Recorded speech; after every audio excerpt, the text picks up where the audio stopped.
धनबाद सांसद डल्लू महतो मंगलवार को धनबाद मंडल कारा पहुंचे, जहां उन्होंने जेल में बंद आजसू नेत्री रजनी रवानी से मुलाकात की। मुलाकात के बाद सांसद ने मीडिया से बातचीत करते हुए कहा कि रजनी रवानी को झूठे हत्या के मुकदमे में फंसाया गया है। सांसद डल्लू महतो ने कहा कि लोयाबाद थाना क्षेत्र के बांसजोड़ा में हुई घटना के बाद पुलिस ने उन लोगों पर कार्रवाई की है जो अपराधियों के खिलाफ आवाज उठा रहे थे। उन्होंने आरोप लगाया है कि निर्दोष लोगों को हत्या के मामले में फंसाया गया है। उन्होंने कहा कि भाजपा के धनबाद जिलाध्यक्ष श्रवण राय के नेतृत्व में आज धनबाद जेल पहुंचकर धनबाद जेल में बंद रजनी कुमारी से मुलाकात की गई है। उन्होंने कहा कि बिना किसी दोष के निर्दोषों को हत्या के मामले में फंसाकर जेल में डाल दिया गया है।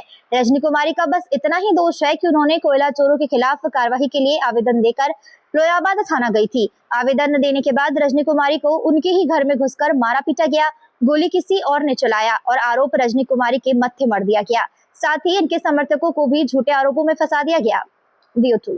उन्होंने कहा कि इसमें कांग्रेस के कार्यकारी प्रदेश अध्यक्ष जलेश्वर महतो को जवाब देना चाहिए, जबकि उन्हीं के समाज के लोग इस मामले में फंसे हुए हैं।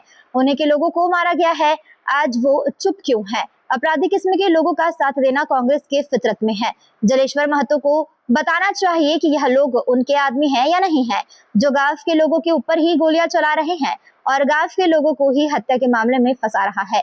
इस पर जलेश्वर महतो और कांग्रेस को जवाब देना चाहिए। यह कोई पहला मामला नहीं है। वहां यदि 50 बार गोलियां चली हो तो हर बार उन्होंने दूसरों को ही फंसाया है। उन्होंने कहा कि रजनी कुमार एक गांव की महिला और धनबाद के इतिहास में कभी भी कोई गांव की महिला कभी वर्चस्व की लड़ाई नहीं लड़ती है, वो बस अपने अधिकार की लड़ाई के लिए आगे आई थी। उन्होंने कहा कि जिला प्रशासन यदि इस मामले में निष्पक्ष जांच कर दोषियों पर कार्रवाई करती है तो ठीक है, वरना यह मामला केंद्र तक जाएगा और इस मामले में सीबीआई जांच की मांग की जाएगी, क्योंकि ऐसे कई मामले सामने आ चुके हैं। उन्होंने कहा कि यदि सीबीआई जांच में वे लोग दोषी नहीं पाए गए तो मैं खुद को दोषी मानूंगा। उन्होंने राज्य सरकार को चैलेंज करते हुए कहा कि यदि राज्य सरकार में दम है तो पूरे मामले पर सीबीआई जांच कराए। उन्होंने कहा कि धनबाद का लोयाबाद और बांसजोड़ा क्षेत्र आपराधिक राजनीति में पूर्व के पश्चिम बंगाल को भी फेल कर दिया गया है, लेकिन बंगाल की स्थिति इस चुनाव में क्या हुआ है उसे सबने देखा है। उसी प्रकार यहाँ भी होने वाला है। जैसे पूर्व मुख्यमंत्री ममता बनर्जी, उनके समर्थकों और उनके भतीजे का जो हाल हुआ है, यहाँ भी वही हाल होगा। उन्होंने कहा कि अत्याचार की एक सीमा होती है, लेकिन यहाँ अत्याचार की सीमा पार हो चुकी है, लेकिन जिला प्रशासन मुखदर्शक बनकर बैठा हुआ है। जिला प्रशासन इसमें दोषी है।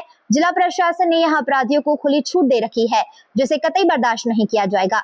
बता दें, पिछले दिनों लोयाबाद थाना क्षेत्र में आजसू कार्यकर्ताओं और कांग्रेस कार्यकर्ताओं के बीच जमकर खूनी संघर्ष हुआ था, जिसमें कई लोग घायल हुए थे। इस दौरान लाठी डंडे और गोलीबारी भी हुई थी, जिसमें एक व्यक्ति की मौत हो गई थी। पुलिस ने इस मामले में कार्रवाई करते हुए आजसू नेता रजनी देवी सहित कई लोगों को गिरफ्तार कर जेल भेज दिया था। देखिए, जो बांसजोड़ा में गोलीकांड हुआ है और निर्दोष लोगों को मर्डर केस में फंसाया गया है, मैं जिला प्रशासन से खास करके कहना चाहेंगे कि हमारे बन राय जी के अध्यक्षता में हम लोग एक प्रतिनिधि मंडल हम लोग जेल गेट गए थे मिलने के लिए रजनी कुमारी जी से, जिनको बिना दोष को मर्डर केस में फंसाया गया है। सिर्फ इतना ही दोष इसका है कि कोयला चोरी का आवेदन लेकर गए थे कि हमारे यहाँ कोयला चोरी होता है और कोयला चोर लोग गांव वाले को रात को निकलने नहीं देता है, चाहे सोच करने जाना पड़े या बाहर निकलना पड़े या अगर किसी काम के लिए बाहर निकलना तो गांव वाले लोग को निकलने नहीं दिया जा रहा था। इसलिए एक आवेदन लेके गया था। आवेदन लेने के बाद उसी को लाकर घर में आकर पूरा आतंकी लोग मारा गया, गोली चलाया गया और गोली चलाकर इसको फंसाया गया है, पूरे टीम को फंसाया गया है। इसमें कांग्रेस को जवाब देना चाहिए, क्योंकि कार्यकारी अध्यक्ष है ना जलेश्वर महतो जी, बार बार उसके संरक्षण में जाता है। उसी के समाज के लोग पूरा फंसे हुए हैं, उसी के लोग को मारा गया है। आज चुपचाप क्यों है?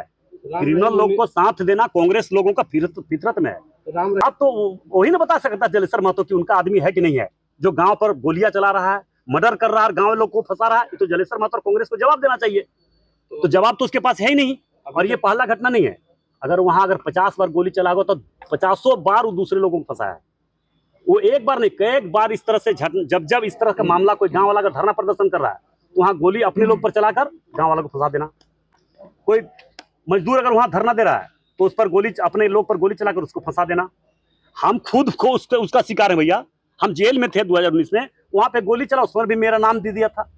तो एक बार गोली नहीं, कई बार इस तरह से घटना हुआ जब गांव वाले कोई आंदोलन करने जा रहा है, कोई मजदूर आंदोलन करने जा रहा है, कोई गांव विस्थापित के लोग अपना जमीन के अधिकार मांगने के लिए जा रहा है, तो वहां पे आंदोलन जब करता तो दूसरे लोग पर गोली चलाकर, अपने लोग पर गोली चलाकर दूसरे को आंदोलन धरना प्रदर्शन करने वाले को, गांव वाले को फंसा देना है। पुलिस का कार्रवाई से संतुष्ट हम नहीं है। पुलिस का कार्रवाई एक तरफा हो रहा है और सिर्फ वहां कोयला चोरी का मामला है। हम ये चाहना चाहते हैं कि ये अगर जो करना करे, चोरी डकैती करे, मगर किसी को मर्डर केस में फंसा देना ये उचित नहीं है। क्या बर्चोस करने जाएगी? 100 की महिला कोई बर्चोस के लिए कोई लड़ाई लड़ती है क्या? आज तक इतिहास में देखें, धनबाद के इतिहास में कि कोई गांव की महिला, कोई गरीब महिला, कोई अपना अधिकार के लिए कोई बात करना, कोई बर्चस के लिए लड़ता है? बर्चस के लिए इसका जांच का मांग, अगर निष्पक्ष जांच करके अगर दोषियों पर कार्रवाई अगर जिला प्रशासन करती है तो ठीक है, ये मामला सेंट्रल तक जाएगा और सीबीआई जांच का मांग करवाएंगे, क्योंकि एक घटना नहीं है। अगर एक घटना रहता तो इसको माना जाता, मगर ये घटना लगातार जब जब इस तरह का घटना हुआ है, उन लोग जो क्रिमिनल लोग हैं वहां पे, उन लोग का किया है कि दूसरे को गोली मारकर, अपने लोगों को गोली मारकर दूसरे को फंसाना है। हर बार का मामला है, क्योंकि अपने लोग को पैसा दे देना। इसका सीबीआई जांच करे, मैं दोषी मैं मानूंगा अगर सीबीआई जांच में उन लोगों का नाम नहीं आए तो। अगर राज्य सरकार में दम है तो इसका सीबीआई जांच का अनुशंसा करे। हम दोषी मानेंगे कि हम दोषी हैं। जब जब गोली कांड हुआ है तब तब वही लोग गोली कांड करके दूसरे को फंसाया। मतलब बंगाल फेल है, लोहियाबाद बांस जोड़ा खास करके बंगाल फेल है, बंगाल की स्थिति में जा रहा है। मगर बंगाल का स्थिति क्या हुआ अभी देख रहे हैं ना इस चुनाव में, उसी प्रकार यहाँ होने वाला है। और ममता के लोग और ममता का उसके भतीजा और उसके जितने सहयोगी थे, उसका जो हाल हुआ वही हाल वहां पे भी होगा। अत्याचार का एक सीमा होता है, अत्याचार का एक कोई दायरा होता है, मगर अत्याचार का सीमा वहां पे पार कर चुका है। जिला प्रशासन मुक्तदर्शक बनकर बैठा हुआ है। अगर जिला प्रशासन अगर वैसे लोगों पर कार्रवाई नहीं करती है तो जिला प्रशासन भी दोषी है।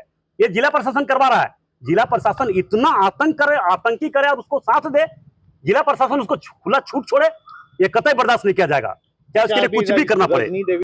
पूरा पुलिस मारा है, पूरा गुंडे लोग मारे हैं, क्रिमिनल लोग मारे हैं, मरवाया गया है, खड़ा रखकर मरवाया गया है। इसका जांच होनी चाहिए।